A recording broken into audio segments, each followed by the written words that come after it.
Thousands of women in states with abortion bans are turning to out-of-state telehealth clinics for pregnancy-ending drugs, but whether this is legal remains a matter of debate.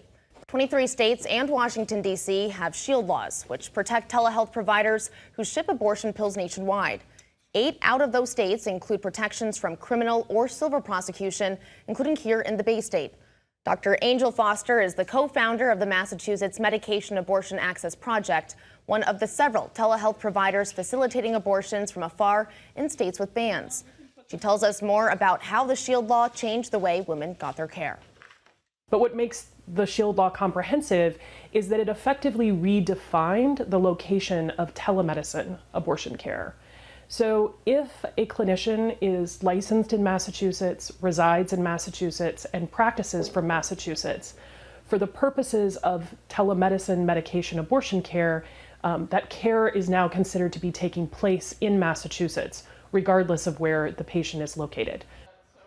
Dr. Foster says most of their out-of-state patients come from the Gulf region in states like Texas and Louisiana. According to the Society of Family Planning, an average of 7,700 telehealth abortions were performed between April and June 2024 in states with total or partial bans. Coming up, a Massachusetts teen now opening